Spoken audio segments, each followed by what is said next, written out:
Make the ground shake.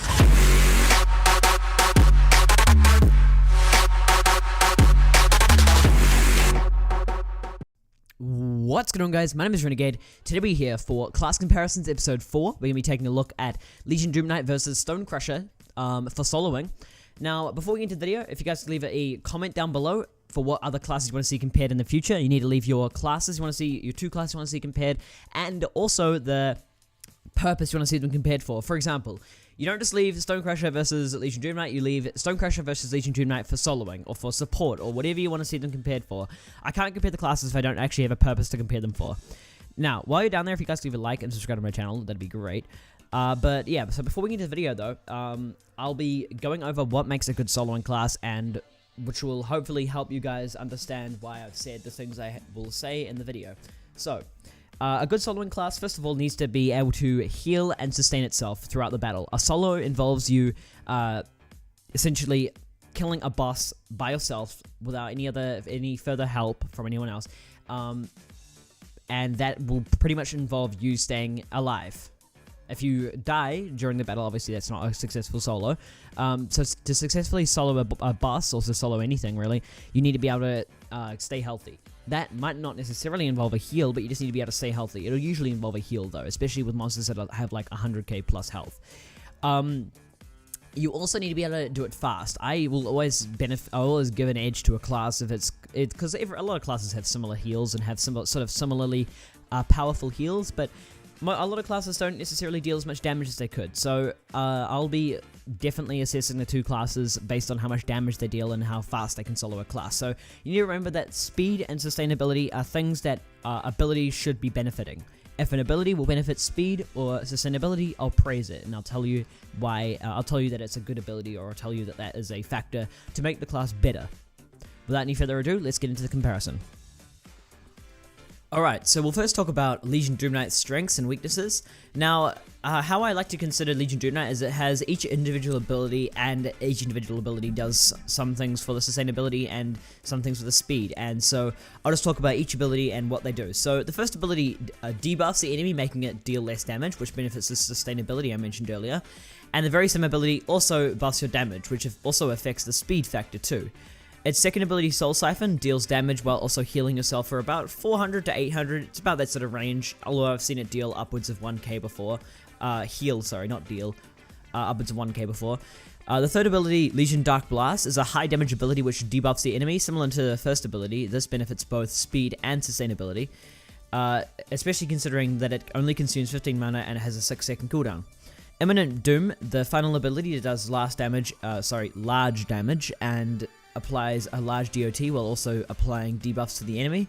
It also prevents the enemy from healing, which can be useful in very specific boss fights, but not really useful, honestly. It doesn't really make a difference in most boss fights.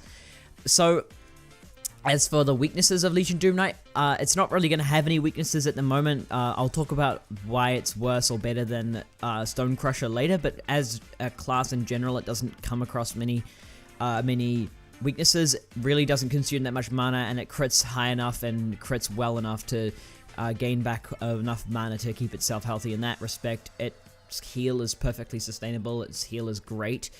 Its damage output is perfect. It's like I said at the beginning, it's widely considered the best soloing class of all time. So yeah, we'll talk about Stonecrusher now, and then we'll compare the two classes.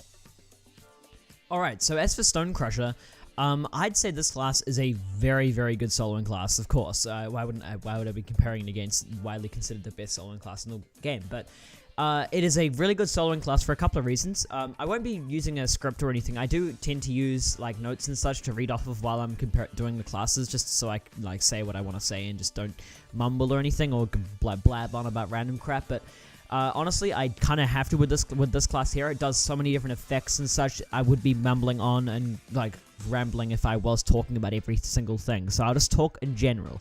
Generally, what this class does is it's the same thing as Lesion Doomknight, except ramped up times 10. It literally applies like 4 effects per ability in the class. It's ridiculous. It applies various debuffs and buffs to yourself, but it generally does that to a greater extent than Lesion Doomknight. And especially with the last ability, what the last ability does, it's your main damage ability. It'll deal massive damage, but it'll also buff yourself by a considerable amount, so your auto attack and everything does more damage. And it'll apply a DOT ability where basically you'll start the DOT, and then from that point onwards, for 30 seconds, every single attack that you do will increase that DOT. So every attack that hits your opponent for 30 seconds will increase your DOT. And that'll stack up to a ridiculous amount. You can get ridiculously high DOTs with this class. There's not really at many point. I don't know for a fact how high this DOT can go, but generally in various, like in a solo, for example, the background footage for this video, I'll be using like a clip where I'm soloing a monster called the Paragon of Light. It's a fairly strong monster, but it had 100k health, and I was able to get around 3k, of just about 3k DOT, and it's a pretty strong DOT. And you just keep that last ability applied, and that DOT will increase. Your heal ability, however, is kind of weak. It's not exactly strong, but it's not exactly weak either. Like, it has a chance to increase by quite a bit. When it does increase, you'll heal back basically all your health. But if it doesn't increase for a little bit, you'll notice that following harder monsters such as the Paragon of Light or even the Blood Titan or something like that, you'll struggle. If you're excellent at balancing classes and you're really good at using them, then you'll probably find no issue at all. But it is a harder class to use because of that. You have to balance it well. Also, balancing your mana can be a bit of an issue, but again, you'll see in the battle that I did in the background footage, I was able to balance it mainly, but then I got a bit crazy and started spamming abilities and such, which is totally my fault. I won't blame the class for that, but I will blame it in a sense because it's harder to use. But again, it's mainly my fault that I did that, and I did lose most of my mana, but you can keep it balanced by applying the ability that improves your mana regain and crit and such like that. So it's a really strong class. I'll now compare the two classes for what they are, and I'll tell you which one is better. Alright, so comparing the two classes together and taking a look at both of them for what they are, I'm seriously going to have to give the edge here to Lesion Doomknight. I don't know if I'll regret saying that, but the edge is going to be given to Lesion Doomknight for a couple of reasons. One, its heal is more sustainable. It's not more sustainable, it's just a better heal, I believe. It really, when I said 400 to 800, I really should have said like 600 to 1200. It's a really strong heal. It's got a short cooldown as well, so you just keep spamming that heal. It doesn't consume much mana, you just keep spamming it. The crits that you get within Lesion Doomknight do gain back most of your mana anyway, so that's not really a problem. Yeah, it just gains back mana and heals and gains back health really quickly while also dealing more damage. When I say more damage, if you're going for a higher level boss fight or something like that, not high level, sorry, higher health boss fight, then you might find that Stonecrusher will give you the edge. But in my testing, when I used Stonecrusher to solo the Paragon of Light, which is a level 65 boss, it's a fairly strong boss, nothing too strong, but it's kind of strong, I guess. Stonecrusher final time was about 2 minutes, and Lesion Doomknight's final time was 1 minute 44. It's really close, but if I were to say anything about those two battles that I did, I found myself struggling a little bit with health with Stonecrusher, whereas I wasn't even considering my health at all with Lesion Doomknight. But that's not really the point. Don't think that Stonecrusher is a bad class. It's a tier 2 or 3 class, whatever it's considered. You need Arkengrove rank 10, Mist-Song rank 10, and Bright Oak rank 10. It's a ridiculous requirement for the class, and that's because it's not really a soloing class. It's more of a support class. It's a really good bossing class. You're going to be taking down bosses with other people really well. Other people are going to benefit from you being in the room using Stonecrusher when taking down bosses, and so it's a really good support class. It's perhaps the best support class in the game.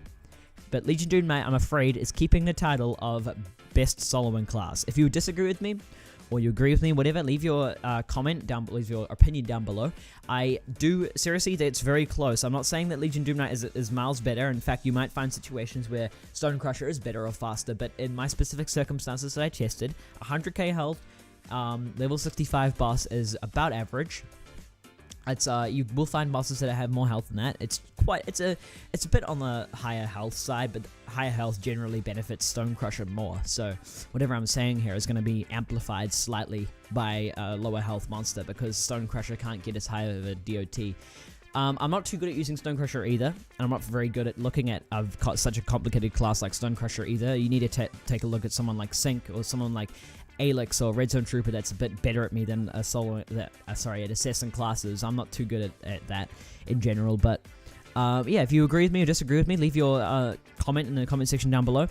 Other than that, guys, if you guys did enjoy the video, then by all means leave a like. If you haven't already, subscribe to my channel to be notified when any more of my videos go live. This is a weekly series, remember, so you'll be notified next week when the 5th episode of this goes live. And again, leave any of your suggestions in the comment section down below, and I'll see you guys in the next video. Peace.